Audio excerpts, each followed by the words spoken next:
ಎಲ್ಲ ಸಭಿಕರಿಗೆ ನಮಸ್ಕಾರಗಳು. ಮೈಸೂರು ಸಾಹಿತ್ಯ ಸಂಭ್ರಮ 9ನೇ ಆವೃತ್ತಿಗೆ ನನ್ನ ವಿಜುವಲ್ಸ್ಗಳನ್ನ ತೋರ್ಸೋಕ್ಕೆ ಅವಕಾಶ ಮಾಡಿಕೊಟ್ಟಿದ್ದಂಥ ಈ ಬಳಗದ ಎಲ್ಲ ಸದಸ್ಯರಿಗೆ ಕೃತಜ್ಞತೆಗಳು. ನಾನು ಈ ಹಿಂದೆ ಒಂದು 10-12 ವರ್ಷದ ಹಿಂದೆ ಒಂದು ಪಲ್ಲಟ ಅಂತ ಒಂದು ಕನ್ನಡ ಸಿನಿಮಾದ ಸಿನಿಮಾಟೋಗ್ರಫಿ ಮಾಡಿದ್ದೆ. ಅದು ಅನಿವಾರ್ಯವಾಗಿ ಮಾಡಬೇಕಾಗಿತ್ತು ಅವತ್ತು. ಆನಂತರ ಆ್ಯನ್ ಅರ್ದಿ ಓಡ್ ಅಂತ ಮೈಸೂರಿನ ಹೊರವಲಯದಲ್ಲಿ ಯೆಲ್ಲೋ ವ್ಯಾಟಲ್ ಲಾಫಿಂಗ್ ಪಕ್ಷಿ ಬಗ್ಗೆ ಒಂದು ಡಾಕ್ಯುಮೆಂಟ್ರಿ ಫಿಲ್ಮ್ ಮಾಡಿದ್ದೆ.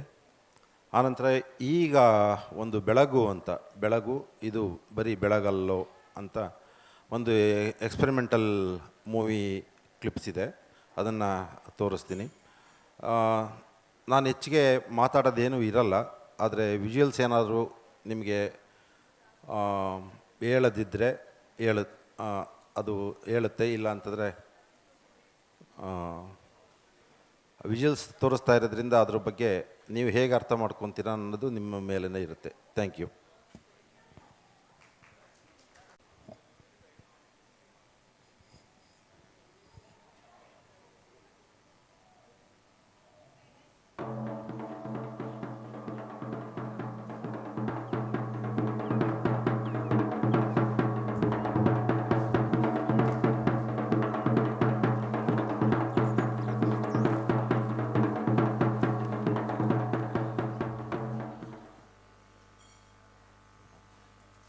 ಈ ಪಲ್ಲಟ ಸಿನಿಮಾದ ಈ ಕ್ಲಿಪ್ಪು ಈ ಚಿತ್ರಕ್ಕೆ ಬೆಂಗಳೂರು ಇಂಟರ್ನ್ಯಾಷನಲ್ ಫಿಲ್ಮ್ ಫೆಸ್ಟಿವಲ್ನಲ್ಲಿ 2nd ಪ್ಲೇಸ್ ಬಂದಿತ್ತು. ಮತ್ತು ಇದರಲ್ಲಿ ನಟನೆ ಮಾಡಿದ್ದಂಥ ಅಕ್ಷತಾ ಪಾಂಡವಪುರ ಅವರಿಗೆ ಬೆಸ್ಟ್ ಆ್ಯಕ್ಟರ್ಸ್ ಪ್ರಶಸ್ತಿ ಬಂದಿತ್ತು.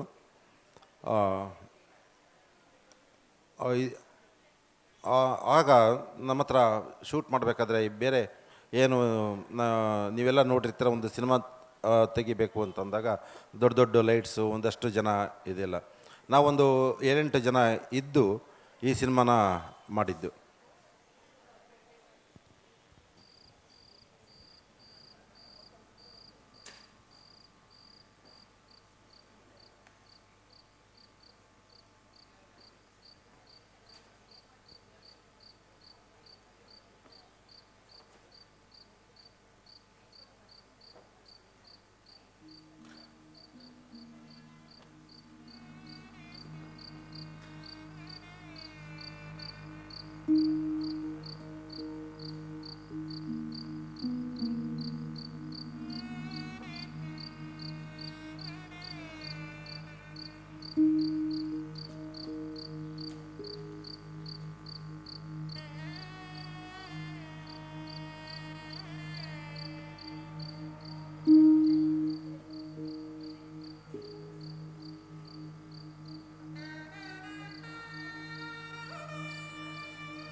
ಜೀವ ಒಂದೇ ಸಲ ಕಾರಿ ತಡಕಂತು ನಿನ್ ತಲೆನಲ್ಲ ನಾಳೆ ಸ್ಯಾಲಿ ಕುಕ್ಕ ನಿನ್ಗೇನು ಒಂದು ಹೋಗ್ಲಿಲ್ವಾ?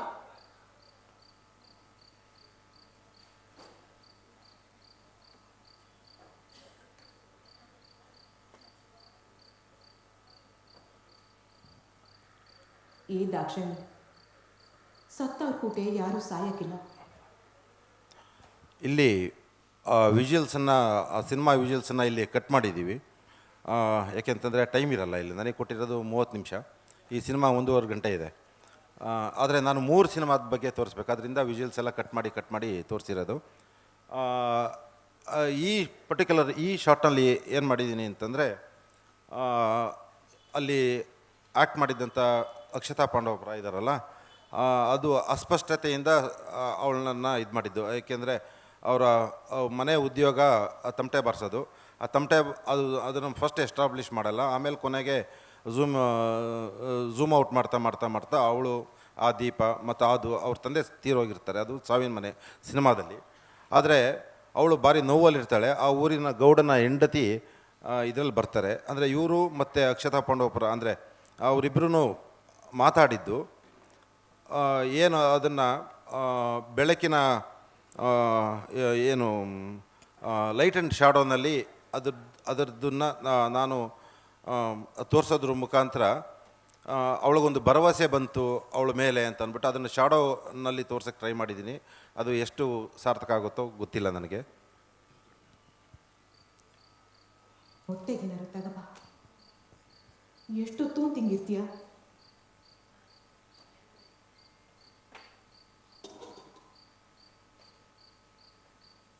ಒಬ್ರು ಬಾಯಿ ಬರ್ದಂಗೆ ಬಾಳಿದ್ದ ಬದುಕಿದ್ದ. ಅವನನ್ನ ಗುಣ ಅಷ್ಟೇ ಅಂತ ಕಾಣ್ತದೆ. ಅವನಾಗಿ ನೋಡ್ಕೊಂಡು ಅವನಿಲ್ಲ.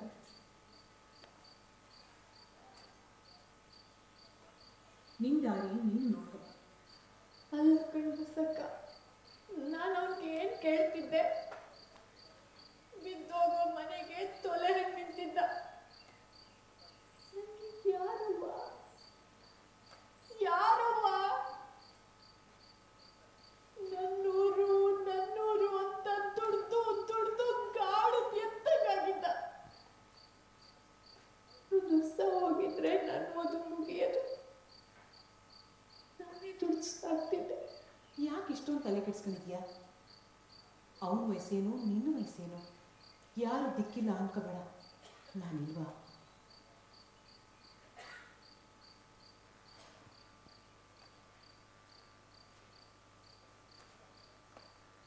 ಈ ಶಾಟ್ನಲ್ಲಿ ಅದೇ ಒಂದು ಭರವಸೆಯ ಬೆಳಕು ಅನ್ನೋ ರೀತಿಯ ಅದು ಅವಳ ಮೇಲೆ ಏನು ಶಾಡೋ ಇತ್ತು. ಆನಂತರ ಆ ಲೈಟ್ನಲ್ಲಿ ಅವಳದು ಇವಳು ಡೈಲಾಗು ಗೌಡನ ಹೆಂಡತಿ ಡೈಲಾಗ್ ಇಲ್ಲಿ ಇದು ಮಾಡಿದ್ದು ಅವಳ ಮೇಲೆ ಬೆಳಕು ಜಾಸ್ತಿ ಬರುತ್ತೆ. ಅದು ನಾನು ಯೋಚನೆ ಮಾಡಿದ್ದು ಬೇರೆ ರೀತಿ. ನಾನು ಸಿನಿಮಾಟೋಗ್ರಫಿ ಮಾಡಬೇಕಾದ್ರೆ ಅಂದರೆ ಬೆಳಕಿನಲ್ಲಿ ಅವಳಿಗೆ ಒಂದು ಭರವಸೆ ಸಿಕ್ತು ಅಂತ ಅಂದ್ಬಿಟ್ಟು ಇದು ಟ್ರೈ ಮಾಡಿದ್ದು. ಅದು ಎಷ್ಟು ಮಟ್ಟಿಗೆ ಸಾರ್ಥಕ ಆಗಿದೆಯೋ ಗೊತ್ತಿಲ್ಲ. ನೀವು ಪೂರ್ತಿ ಫಿಲ್ಮ್ ನೋಡಿದರೆ ಗೊತ್ತಾಗುತ್ತೆ. ರಾತ್ರಿ ನೀನೇನು ಯೋಚನೆ ಮಾಡೋಂಗಿಲ್ಲ. ವರ್ಷ ಪೂರ್ತಿ ಮೂಡ್ಸವೇ ಮಾಡಿಲ್ವಾ? ನೆನ್ನೆ ತಾನೇ ಸಂಕ್ರಾಂತಿ ಮುಗ್ದೈತೆ. ಇವತ್ತು 5 ದಿನ ಕಾಳು ಕಡ್ಡಿ ಬರ್ತವೆ. ರಾತ್ರಿ ಏನು ಚಿಂತೆ ತಿನ್ನುವಂತೆ. ಈಗ ಹೋಗು. ಇಷ್ಟು ವಯಸ್ಸಾದ್ರೂ ಕಂಡರಟ್ಟಿ ಮುಂದೆ ಆಯಾ ಅಂತ ಚೀಲ ಇಟ್ಕೊಂಡು ನಿಂತ್ಕೊಳ್ಳಕ್ಕೆ ನಾಚಿಕೆ ಆಗತ್ತಿಲ್ಲ ನಿನ್ ಜನ್ಮಕ್ಕೆ?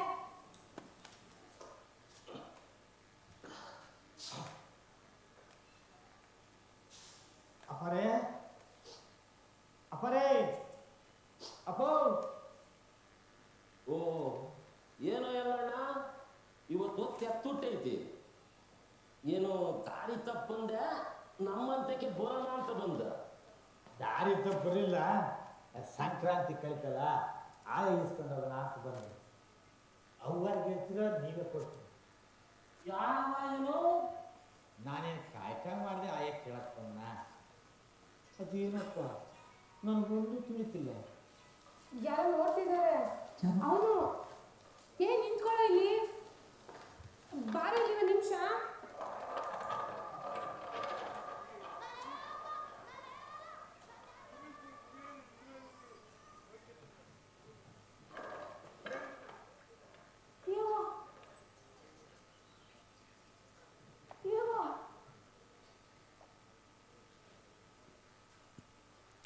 ಇದು ಪಲ್ಲಾಟದ ಕ್ಲಿಪ್ಸು. ಇದನ್ನು ಶೂಟ್ ಮಾಡಿದ್ದು ಯಾವುದೇ ಸಿನಿಮ್ಯಾಟಿಕ್ ಕ್ಯಾಮ್ರಾಗಳ ಅಲ್ಲ. ಏಕೆಂತಂದರೆ ನಮಗೆ ಈ ಸಿನಿಮಾ ಶೂಟ್ ಮಾಡಬೇಕಾದ್ರೆ ಒಂಥರ ಹುಡುಗಾಟಿಕೆಯಲ್ಲಿ ಮಾಡಿದ್ದು. ನಮ್ಮ ಹತ್ರ ದುಡ್ಡಿರಲಿಲ್ಲ. ಅದರಿಂದ ನನ್ನ ಸ್ಟಿಲ್ ಕ್ಯಾಮ್ರಾದಲ್ಲೇ ಇದನ್ನು ಒಂದು 10-12 ವರ್ಷದ ಹಿಂದೆ ಶೂಟ್ ಮಾಡಿದ್ದು. ನೆಕ್ಸ್ಟು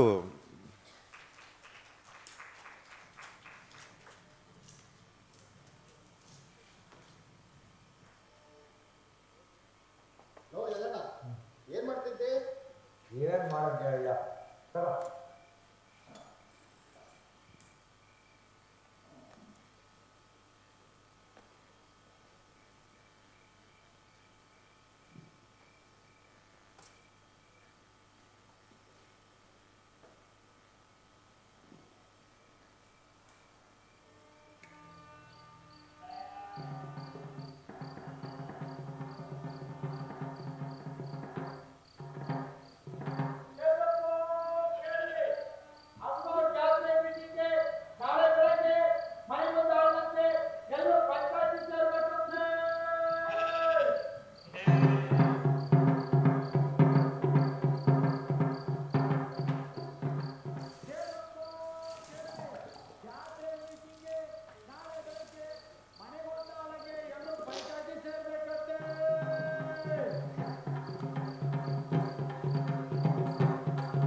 ನಾಳೆ ಬೆಳಗ್ಗೆ ಮನೆಗೊಂದೊಳಗೆ ಎಲ್ಲರೂ ಪಂಚಾಯತಿ ಸೇರ್ಬೇಕಂತೆ.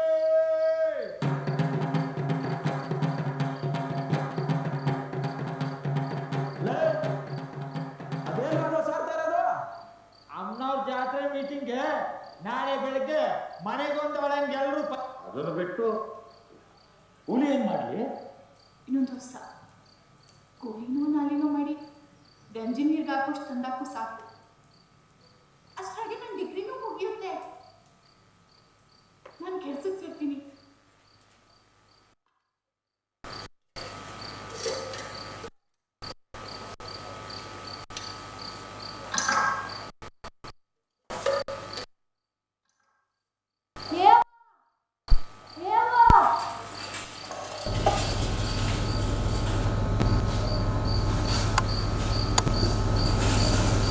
ಇಲ್ಲಿ ಅಪ್ಪ ಮಗಳು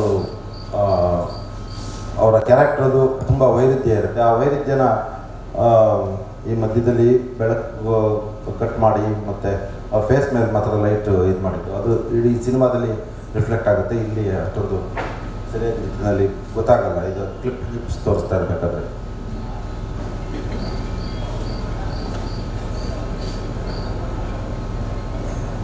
ಮನೆಗೇನು ಬರ್ತದೆ ಅದ ಕೊಡ್ತಾರೆ. ಅದು ಬಿಟ್ಟು ಬೇರೆ ಮಾತಾಡಿ.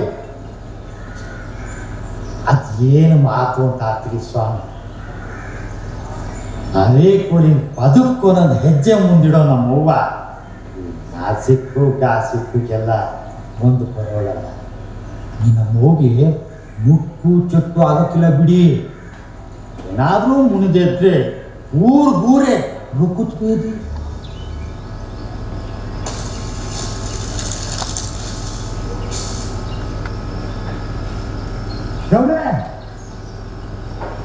ಏನಿಲ್ಲ ನಿನ್ ಗೋಳು. ನನಗೋಳು ನಿಮ್ಗೆ ಗೊತ್ತಿಲ್ವಾ? ಊರ್ ಪಂಚಾಯತಿಲಿ 5 ನಿಮಿಷ ಮಾತಾಡ್ತೀನಿ ಅಂತ ಹೇಳಿದ್ರಿ. ನಿಮ್ಮ ಬಾಯಿಂದ ಒಂದು ಸೊಲ್ಲು ಹೊರಗೆ ಬರಲೇ ಇಲ್ಲ. ಎಲ್ಲ ನೀನು ಪಂಚಾಯತಿಗೆ ಬಂದಿದ್ದೋ ಎಲ್ಲರೂ ಹೋಗಿದ್ದೋ? ಆ ಹುಡುಗರು ಹಿಂಗ್ ಬಾಯ್ ಬಿಡಕ್ ಬಿಟ್ರಲ್ಲ ಅಂತ ಐನಾತಿ ನನ್ನ ಮಕ್ಳ ಹತ್ರ ನಾನೇನ್ ಮಾತಾಡ್ಲಿ ಹೇಳು? ಬಾಯ್ ಬಿಟ್ರೆ ಬಂಡಿಗೆ ಹೇಳು. ಅರೆ ಹುಡುಗರು ಬಿಸಿ ರಕ್ತ ಹಂಗ ಆಡ್ತಾರೆ. ಜಾತ್ರೆ ಮಾಡಿ ಸುಟ್ಕೊಂಡ್ರೆ ಅದೇ ದಾರಿ ಬರ್ತದೆ. ಅವರು ಒಂದೇ ಸಾರಿ ಅಗ್ಗ ಎಳಿಬಾರದು, ಸಡ್ಲ ಬಿಟ್ಟು ಎಳಿಬೇಕು. ಸಡಿಲ್ಲ ನೀನು ಹೇಳೋದೇನೋ ಸರಿ. ಯಾಕೆ ಉತ್ಸವದಲ್ಲಿ ನಾನು ಬಡಿಬೇಕಾಗಿ ಹೇಳಿ. ನಿನಗೆ ಯಾರು ಬಡಿಬಾರ್ದು ಅಂತ ಹೇಳಿದ್ದು? ನೀನು ಹೋಗಿ ಅವ್ರ ಕೂಟ ಸೇರ್ಕೊಂಡು ಬಡಿ. ಅದು ಹುಷಾರು.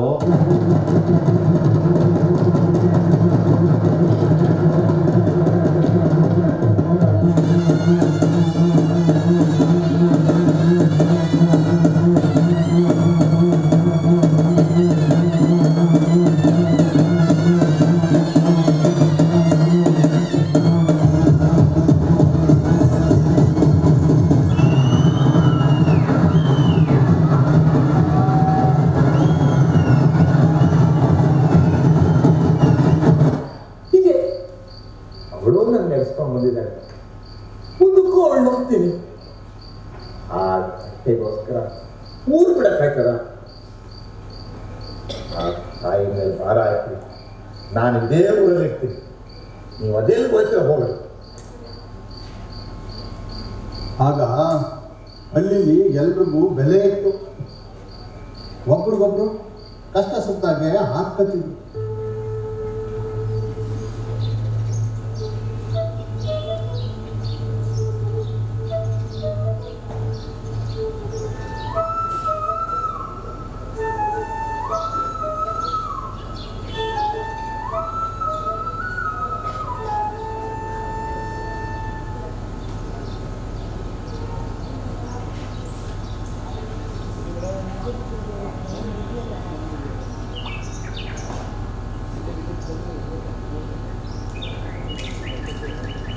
ನಿಮ್ಗೆ ಎಷ್ಟು ಹೇಳಿದ್ರು ಅಷ್ಟೇನ.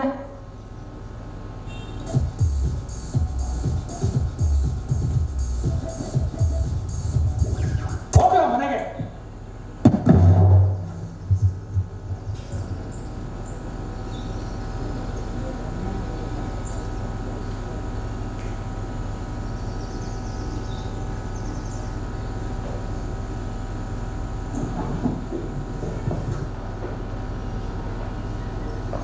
Thank you. ಇಡೀ ಚಿತ್ರನ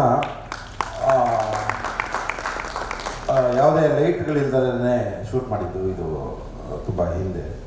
ಮತ್ತು ನೈಟ್ ಶಾಟ್ಗಳು ನಾವು 2 ಲೈಟ್ಗಳು ಇಟ್ಕೊಂಡು ಶೂಟ್ ಅಂದರೆ ಅದು ಸಮಸ್ಯೆ ಇದ್ದರೆ ನನ್ನ ಸಮಸ್ಯೆ ಅದು ನಿಮಗೆ ಇದಾಗೋದಲ್ಲ. ಯಾಕೆಂದರೆ ಸಿನಿಮಾಟೋಗ್ರಫಿಕ್ ಚಾಲೆಂಜಿಂಗ್ ನನಗೆ ಇತ್ತು. ನನಗೆ ಇಷ್ಟವಾಗಿರೋ ಅಂಥ ಕೆಲವು ಫ್ರೇಮ್ಸ್ಗಳನ್ನ ಇಲ್ಲಿ ತೋರಿಸಿದ್ದೀನಿ. ಈಗ ನೋಡೋಂಥದ್ದು ಇದು ಹಾಗೇನೇ ನಾನೇನು ಫೋಟೋಗ್ರಫಿ ಮಾಡ್ತಾಯಿದ್ದೆ, ಫೋಟೋಗ್ರಫಿ ಮಾಡಿದ ಮೇಲೆ ತುಂಬ ವರ್ಷ ಈ ಹಕ್ಕಿನ ಶೂಟ್ ಮಾಡ್ತಾಯಿದ್ದೆ. ಒಂದು 10 ವರ್ಷ ಶೂಟ್ ನೋಡಿರ್ಬೋದು. ಮತ್ತು ಸಮಯ ಇದು ಆಗ್ತಾ ಆಗ್ತಾ ಆಗ್ತಾ ಆಗ್ತಾ ಅದು ಬೇರೆ ರೀತಿ ರೂಪ ತಗೊತಾ ಇತ್ತು. ಆಗ ಯಾಕೆ ನಾನು ನನ್ನ ಸ್ಟಿಲ್ ಕ್ಯಾಮ್ರಾದಲ್ಲೇ ಇದು ಶೂಟ್ ಮಾಡಿದ್ದೆ ಹವ್ಯಾಸಕ್ಕೋಸ್ಕರ, ಅದು ಬೇರೆ ರೂಪ ತಗೊಂತ ಅಷ್ಟೇ.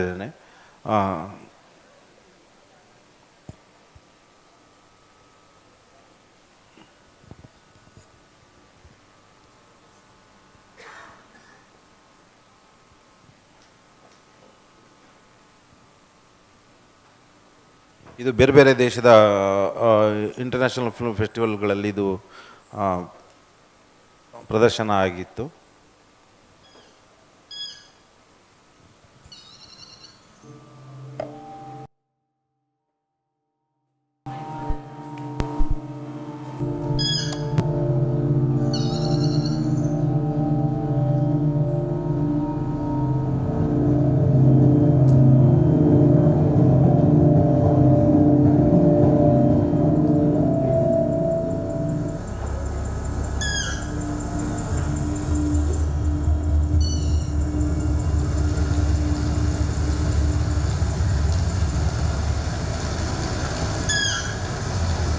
ಮೈಸೂರಿನ ಆರ್ಟಿ ನಗರದಲ್ಲಿ ನಡೆದಿದ್ದಂಥ ಫಿಲ್ಮ್ ಇದು, ನಮ್ಮ ಮನೆ ಹತ್ರ.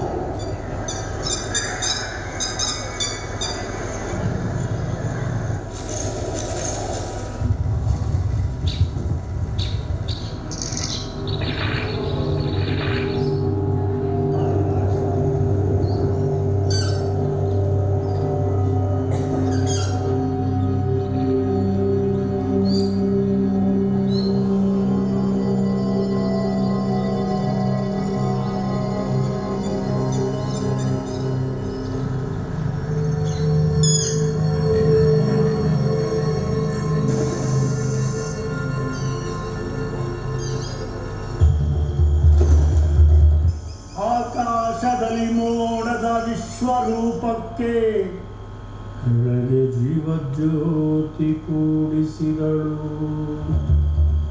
ಎಲ್ಲೆಲ್ಲೂ ಹೆರಿಗೆ ಮನೆ, ಬೇನೆ, ಸಂಕಟ, ನಗೆ, ದಾರಿ ಸಾಗುವುದೆಂತೋ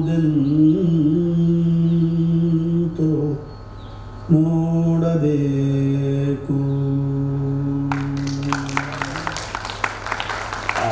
ಇದು 37 ಮಿನಿಟ್ಸ್ ಫಿಲ್ಮ್ ಇದು. ಆದರೆ ಇದು ಟ್ರೈಲರ್ ಥರ ಮಾಡಿ ನಿಮಗೆ ತೋರಿಸಿದ್ದು. ಇನ್ನೊಂದು 2 ಶಾರ್ಟ್ಸ್ ತೋರಿಸ್ತೀನಿ ಬೇರೆ. ಇಲ್ಲಿ ಸೇನಾನಿ ಕೂತಿದ್ದಾರೆ ನನ್ನ ಮುಂದೆ. ನನಗೆ ಇಲ್ಲಿ ಜೀವ ಹೋಗ್ತಾ ಇದೆ. ಯಾಕೆ ಅಂತಂದರೆ ಅವರೆಲ್ಲ ತುಂಬ ದೊಡ್ಡ ದೊಡ್ಡ ಕೆಲಸ ಮಾಡಿದ್ದಾರೆ. ಅಂತಾರಾಷ್ಟ್ರೀಯ ಮಟ್ಟದಲ್ಲ. ಯಾಕಪ್ಪ ಬಂದು ಅನ್ನಿಸ್ತು ಅವ್ರು ನೋಡಿದ ತಕ್ಷಣ ನನಗೆ.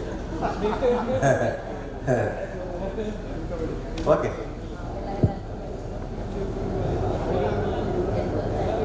ಇಲ್ಲಿ ಗಾಳಿಯು ಹುಲ್ಲಿನ ಬೀಜವನ್ನು ಪ್ರಸರಿಸುತ್ತಿದೆ.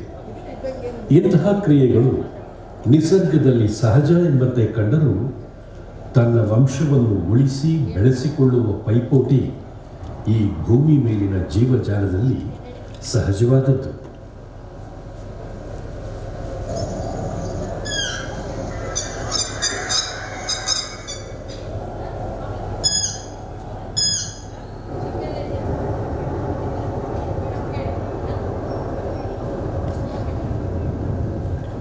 ಟಿಟ್ಟಿಭಗಳಿಗೆ ಇಲ್ಲಿ ನೆಲವೇ ಹಾಸಿಗೆ, ಆಗಸವೇ ಹೊದಿಕೆ.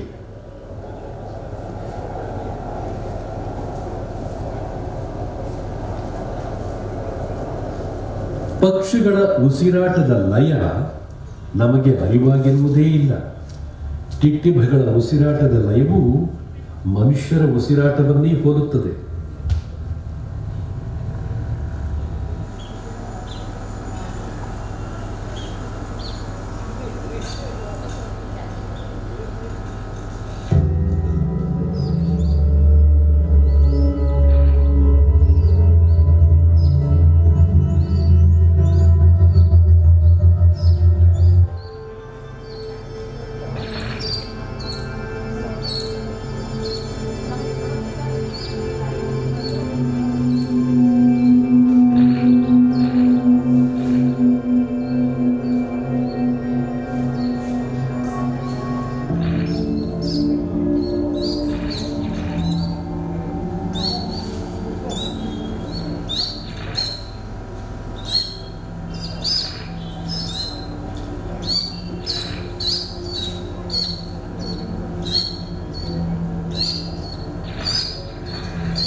ಬೆಳಕು ಮೋಡ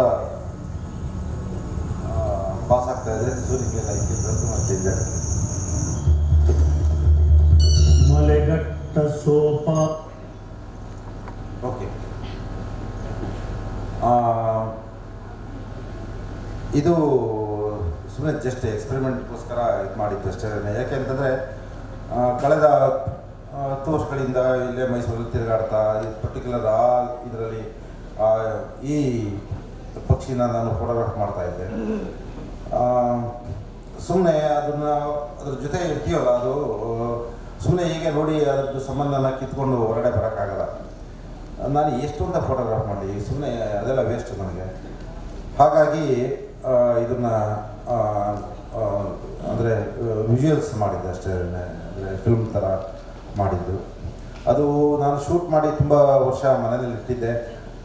ನಮ್ಮ ಎಡಿಟರ್ ಎಮ್ ಎನ್ ಸ್ವಾಮಿ ಅಂತ, ಅವರು ಬಂದಾಗ ಸುಮ್ಮನೆ ಒಂದಷ್ಟು ವಿಜುವಲ್ ತೋರಿಸ್ದೆ. ಇಲ್ಲ ಕೊಡಿ, ಇದನ್ನು ಕಟ್ ಮಾಡಿ ಕೊಡ್ತೀನಿ ಹಾಗೆ ಅಂತ ಅಂದ್ಬಿಟ್ಟು ತೊಗೊಂಡೋಗಿ ಈ ಇದು ಮಾಡಿದರು. ಆದರೆ ನನಗೆ ಒಂದು ಖುಷಿಯಾಗಿದೆ ಏನಂತಂದರೆ, ಬೇರೆ ಬೇರೆ ಜನಗಳು ನೋಡಿ ಇದರಿಂದ ಏನಾದ್ರೂ ಫೀಲ್ ಆದರೆ ಓಕೆ ಅಂತ ಅನ್ನಿಸ್ತು. ಇದು ಅಷ್ಟೇ ಎಕ್ಸ್ಪೆರಿಮೆಂಟಲ್.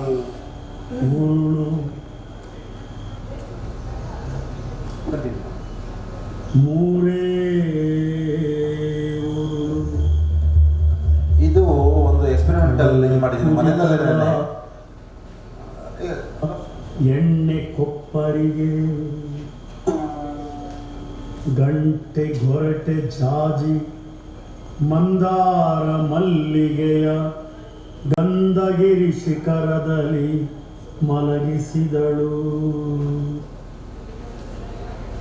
ಈಗ ಮುಂದೆ ನೋಡೋಂಥ ವಿಜುವಲ್ಸು ನಾನು ಮನೆಯಲ್ಲೇ ಒಂದು ಪ್ರಯೋಗ ಮಾಡಿದ್ದು. ನನಗೆ ಉದ್ದೇಶ ಇದ್ದಿದ್ದು ಬೆಳಗಿನ ಬಗ್ಗೆ. ಯಾಕೆಂದರೆ ನಮ್ಮ ಮನೆಗೆ ಬರ್ತಾ ಇದ್ದಂಥ ಬೆಳಗು, ನಾನೇನಂದರೆ ಬೆಳಗು ಬೇರೆ ಬೇರೆ ರೀತಿ ಬೆಳಗಿರುತ್ತೆ ಅಂತ. ಒಂದು ನೇಚರಲ್ಲಿ ಸೌಂಡಲ್ಲಿ ಬೆಳಗಾಗುತ್ತೆ. ಅದು ಏಕೆಂತಂದರೆ ಒಂದು ಯಾವುದೇ ಒಂದು ಕ್ರಿಮಿ ಕೀಟಗಳು ಪಕ್ಷಿಗಳು ಇದೆಲ್ಲ ಕೂಗೋದು ಅಥವಾ ಅದರದ್ದು ವರ್ತಿಸೋದು, ಅದು ಆ ಬೆಳಗಿಗೆ ಪೂರಕವಾಗಿ ಚೇಂಜ್ ಆಗ್ತಾ ಹೋಗುತ್ತೆ. ಹಾಗೆಯೇ ಈ ಸೂರ್ಯನ ಬೆಳಗೂ ಅಷ್ಟೇ. ಮತ್ತು ನಮ್ಮ ಮನುಷ್ಯನ ಬೆಳಗು ಅಂದರೆ ಅವನ ಏಳೋದು ಓಡಾಟ ಈ ಥರದ್ದು ಅದರಲ್ಲೂ ಇದಾಗುತ್ತೆ. ಮತ್ತು ರಾತ್ರಿ ಒಂದು ಬೆಳಗಿನಲ್ಲಿ ಶಬ್ದಗಳು ಹೇಗೆ ಪ್ರತಿಕ್ರಿಯೆ ಮಾಡುತ್ತೆ ಅಂತ ಅಂದ್ಬಿಟ್ಟು ಅಂತಂದರೆ ವೆಹಿಕಲ್ ಸೌಂಡ್ ಎಲ್ಲ ಸ್ಟಾರ್ಟ್ ಆಗುತ್ತೆ. ಈ ಥರದ್ದು ಏನೋ ಒಂದು ಹೊಸ ಪ್ರಯೋಗ ಮಾಡಬೇಕು ಅಂತ ಈಗ ಮಾಡಿದ್ದೀನಿ. ಆದರೆ ಈ ಫಿಲ್ಮ್ ಮುಗಿಸಿದ್ದೀನಿ. ಅದು ಬೇರೆ ಬೇರೆ ರೀತಿ ಅನಿಸುತ್ತೆ. ಸುಮ್ಮನೆ ಯಾಕೆಂದರೆ ಒಂದು ಮನೆ ಒಳಗಡೆ ಯಾವುದೇ ಬೆಳಕನ್ನು ಕ್ರಿಯೇಟ್ ಮಾಡೋದ್ರಿಂದ ಇರೋ ಬೆಳಕನ್ನು ಬಳಸಿ ಹೇಗೆ ಒಂದು ಫಿಲ್ಮ್ ಕಟ್ಬೋದು ಅಂತ ಒಂದು ಪ್ರಯೋಗ ಮಾಡಿದ್ದೀನಿ.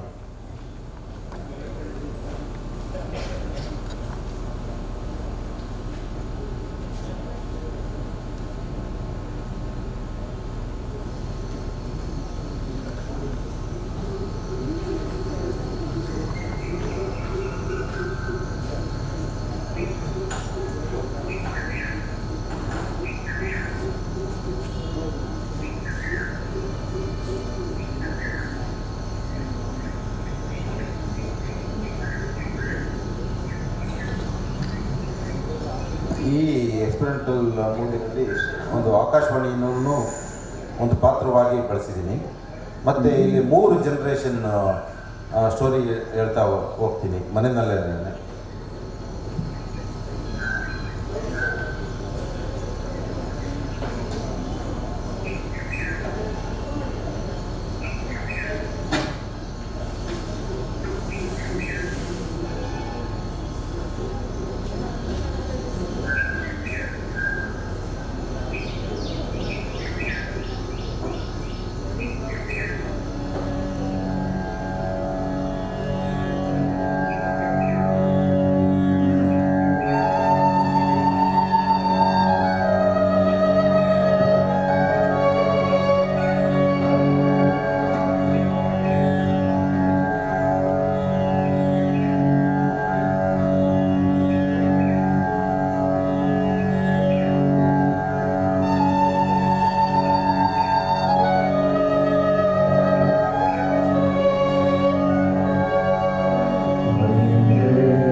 ಕಾಡಿನಲ್ಲಿನ ಕಥೆಗಳು,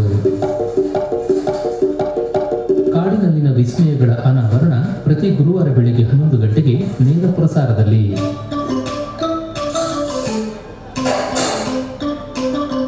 ಕಾಡು, ಕಾಡಿನ ರಹಸ್ಯ, ಅಲ್ಲಿನ ವಿಸ್ಮಯ, ಪ್ರತಿಕ್ಷಣದ ಘಟನೆಗಳು, ದಕ್ಕಿದ ಅನುಭವಗಳೊಂದಿಗೆ ಕಾಡಿನಲ್ಲಿ ಕೆಲಸ ಮಾಡುವ ಅನೇಕರು ಈ ಕಾರ್ಯಕ್ರಮದಲ್ಲಿ ಮಾತನಾಡಲಿದ್ದಾರೆ.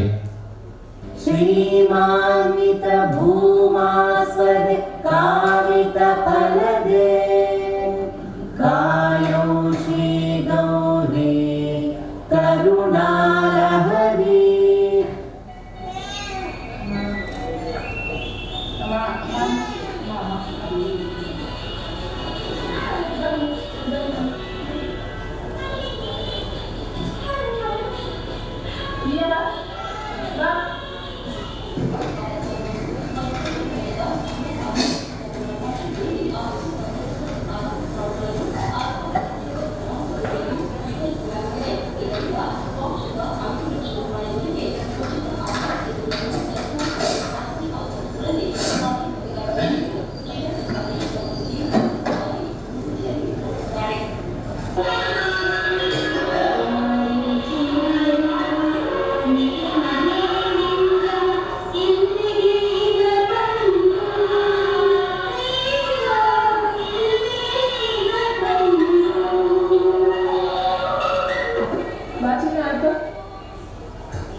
ಇದೆಲ್ಲ ವರ್ಣಮಯ ಅಂದರೆ ಕಲರ್ಫುಲ್ನ ಬರೀ ಬೆಳಗಲ್ಲ.